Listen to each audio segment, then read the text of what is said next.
before we go into earnings, I want to talk about this setup that was happening on the 1 hour. We had this break of structure, this resistance level that we pushed right through at 499. But you can see that this break of structure is actually red.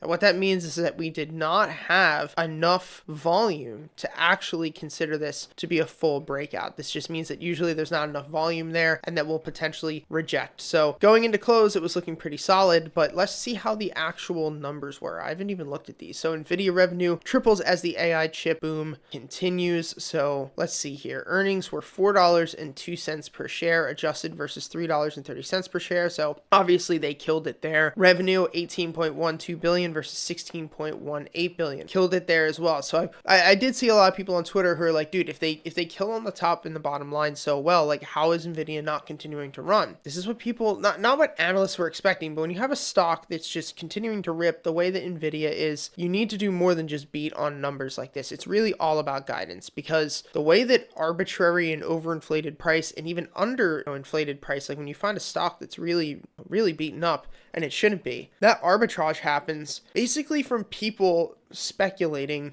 what kind of growth is already baked into the stock or the companies, especially if it's a tech company like this.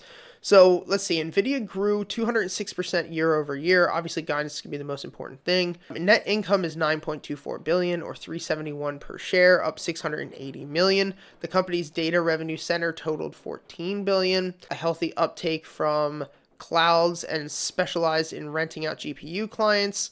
Gaming segment was 2.86, up 81%, so that's really good too. So Nvidia called for 20 billion. This is with guidance. So Nvidia called for 20 billion in revenue for the first fiscal fourth quarter. That implies a revenue growth of 231%.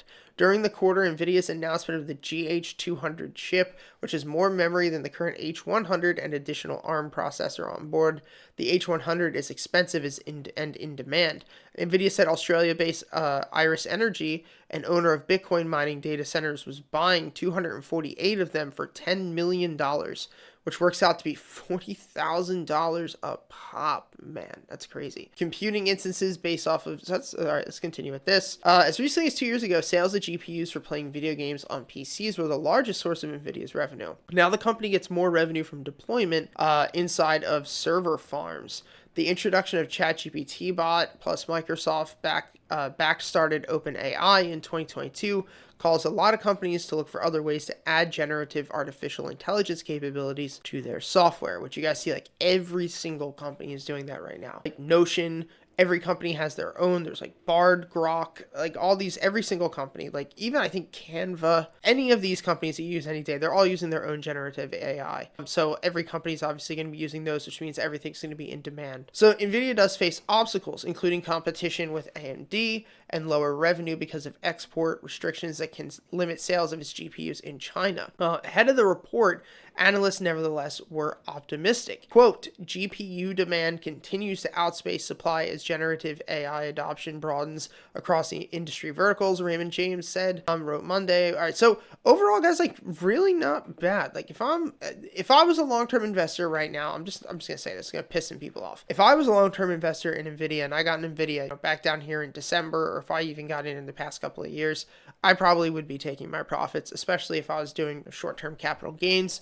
The company is poised to continue to grow massively. If we fundamentally look at those numbers, they're absolutely insane. But like, look at where we are right now. Like, look at the monthly. And when you look at this, the last time that we were 860% away from this 50 SMA, right? Like we were far from that SMA. This was about 211%, I should say. We were 211% away from the 50 SMA, and we snapped back nearly 62%. When we look at this, and I say to myself, we're on the monthly 145% away, I'd personally be taking some profits. Like if I was in long term, I'm just saying, like, you don't have to follow me. Like I don't even have a position in this. I'm just covering this.